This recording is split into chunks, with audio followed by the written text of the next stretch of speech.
अविनाश को जब पहली बार सेंट ऑगस्टीन बोर्डिंग स्कूल में दाखिला मिला तो वह बहुत उत्साहित था। वह एक शांत, भीतर से उलझा हुआ किशोर था, पढ़ने में तेज परंतु मित्रों से दूर दूर। हॉस्टल की इमारत पहाड़ी की चोटी पर बनी थी।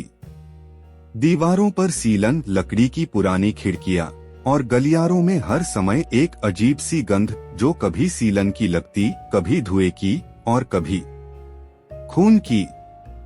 अविनाश को कमरा मिला 308, पर एक बात जो उसे पहले दिन से ही असहज कर गई, वह था कमरा संख्या 313।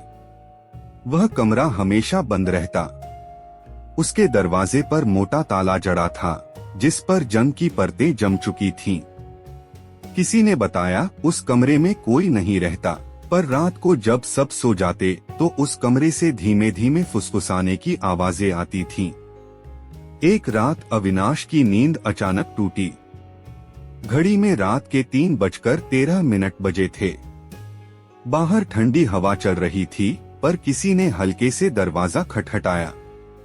ठक ठक ठक।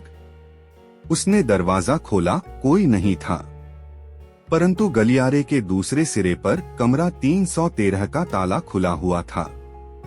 किसी अनजानी ताकत के वश में आकर वह उस ओर खींचता चला गया।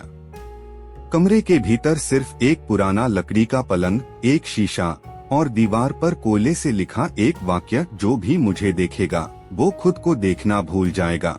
उसने जैसे ही आईने में झांका, उसे लगा जैसे सामने उसकी ही छवि नहीं, बल्कि कोई अजीब, टूटी सी शक्ल वाला व्यक्ति खड़ा है।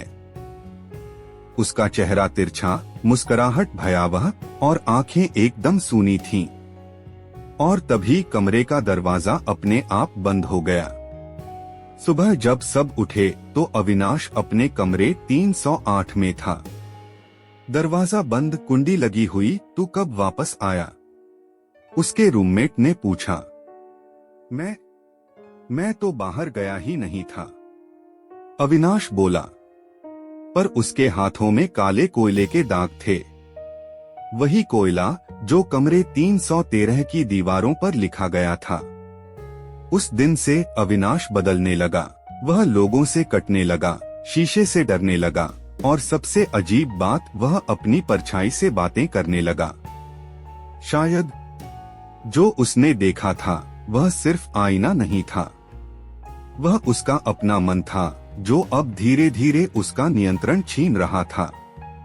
एक रात जब प्रिंसिपल साहब राउंड पर थे, उन्होंने देखा कमरा 313 का दरवाजा खुला है और अंदर कोई खड़ा है।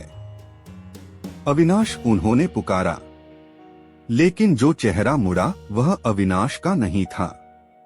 वह चेहरा वैसा ही तिरछा, भयावह और सूनी आंखों वाला था, और आईने में कुछ नहीं था, बस खालीपन। कहा जाता है अविनाश उसी रात गायब हो गया।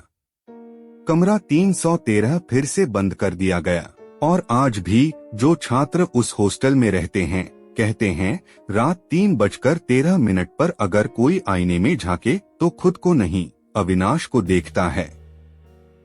मुस्कुराते हुए, धीरे धीरे तुम्हारे मन में घुसते हुए।